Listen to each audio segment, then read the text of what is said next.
Tonight on KGW News, a spring snowstorm blankets the mountain, while hail hits the valley. Find out when we'll warm up again. Plus, uncertainty, mystery, anger. Parents of a Portland influencer left with painful questions after their daughter is found dead at a luxury resort. Then the major ruling today declaring Ticketmaster a harmful monopoly. They took advantage of an unsuspecting concert-going public.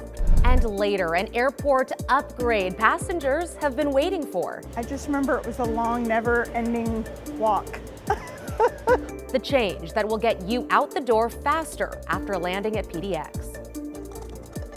But our top story here at 11, there are questions tonight surrounding a Portland-based influencer found dead on a birthday trip to Tanzania. Thank you for joining us. I'm Christine Pitawanich. Our Alma McCarty has been looking into the case. Alma, I cannot imagine what the family is going through right now. Absolutely. Christine, Ashley Robinson's family calls her death suspicious and says there is an active investigation into the circumstances. But police in Zanzibar, where she was found, say she died by suicide after a misunderstanding with her fiancé. Investigators are questioning him and say his passport has been suspended. Ashley Robinson's picture-perfect vacation, a celebration of her 31st birthday and engagement, ending in mystery and tragedy, thousands of miles from home. Uncertainty, mystery, anger, sadness. It's like a part of me has been taken away. Her family calls this loss, her unexpected death, abroad unimaginable. In a statement, they said the Portland-based influencer, known online as Ashley Janae, was staying at a luxury resort hotel in Zanzibar with her fiancé, Joe McCann, when she was found unconscious in her villa, taken to a hospital, and confirmed dead hours later. Police there say the couple had a, quote, misunderstanding, and hotel management separated them into different rooms. She's never done anything that would ever lead me to believe that she would do something to harm herself. Robinson's family says they're placing their trust in the officials in Zanzibar, working closely with them as they seek clarity and answers. Robinson's fiancé, McCann, a Portland CEO and crypto hedge fund manager, has not been charged with a crime. We've reached out for comment, but at this time have not heard back. Christine? Such a tragedy. Alma McCarty reporting. Thank you, Alma. To a KGW weather impact alert now in the Cascades, where a storm is bringing significant April snowfall, including nearly a foot at Timberline Lodge. Driving up Timberline Road earlier today, our crew saw people having to pull over and chain up. Skiers and snowboarders were, of course, more than happy to see the fresh powder after a dismal season. Snow a month ago felt like what you'd expect in April, and the snow now feels like what you'd expect a couple months ago. So it's a little backwards, but I'll take it. Timberline is still open to skiers and boarders, but Mount Hood Meadows closed early last week because of the lack of snow.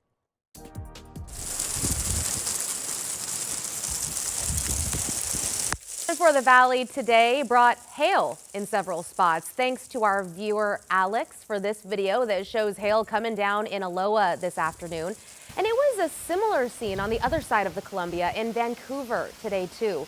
Kelly sent this one in showing those ice pellets starting to build up a little bit.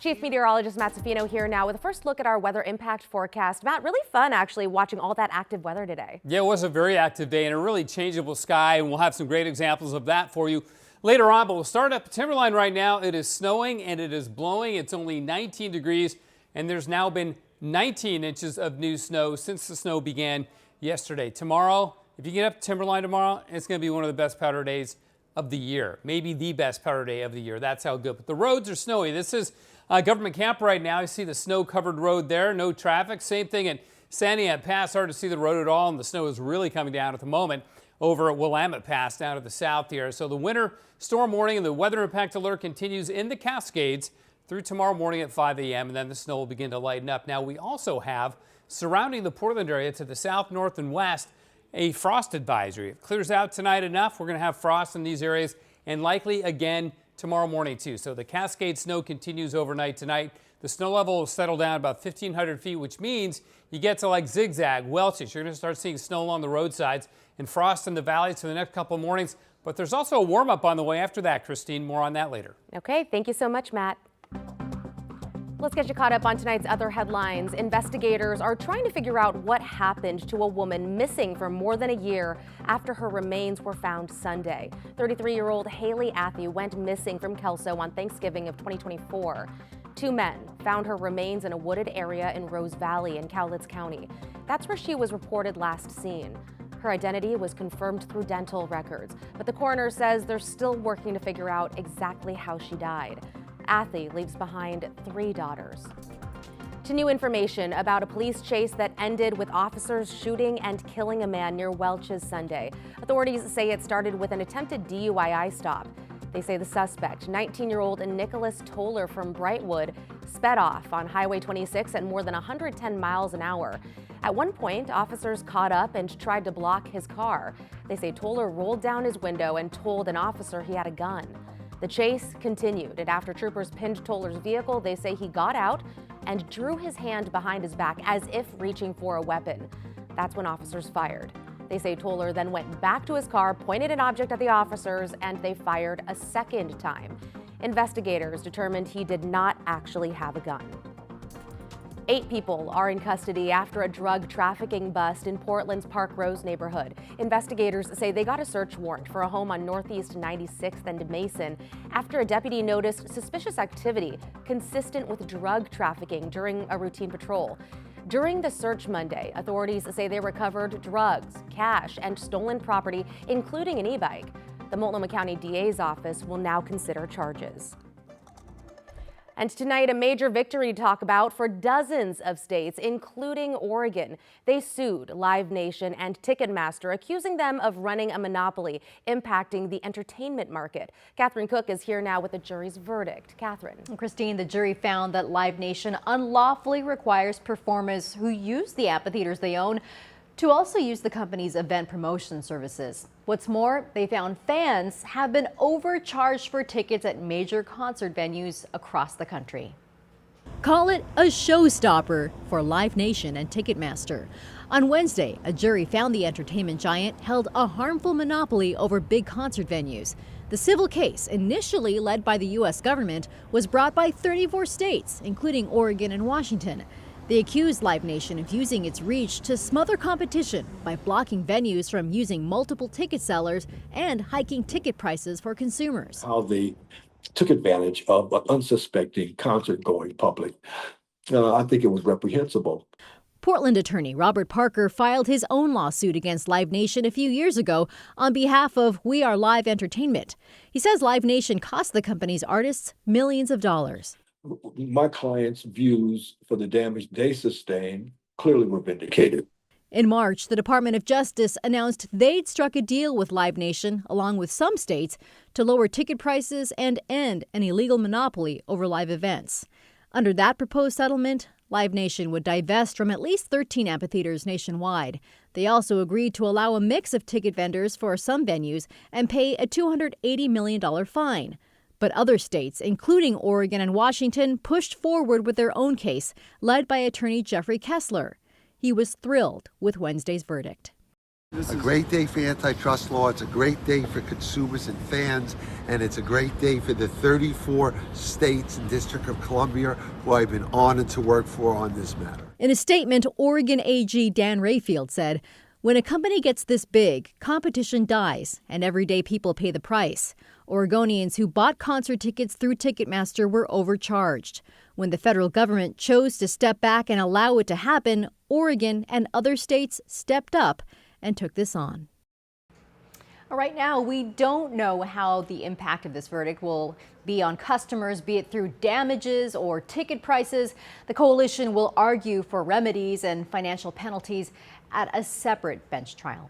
Christine. We'll keep an eye out for that bench trial. Catherine Cook reporting. Thank you, Catherine. And we're learning more about a Woodburn mom released after ICE detained her last summer. Marta Escalante Perez spent 8 months at the Northwest ICE Processing Center in Tacoma. She was detained on her way to work in Woodburn. Escalante Perez is originally from Guatemala and had been in the U.S. for about 10 years. Her attorney says she came to the U.S. seeking asylum after a violent sexual assault, and DHS had already closed her previous removal proceedings, meaning she had no removal case against her when she was detained. This came after dozens of detentions in cities like Salem and Woodburn last year. Even though detentions have thankfully gone down, the fight really still continues, and we have scores of our community members that are still incarcerated. We reached out to DHS for a response to this latest development, but have not yet heard back. An older statement from DHS said Escalante Perez was detained due to a previous conviction of driving under the influence.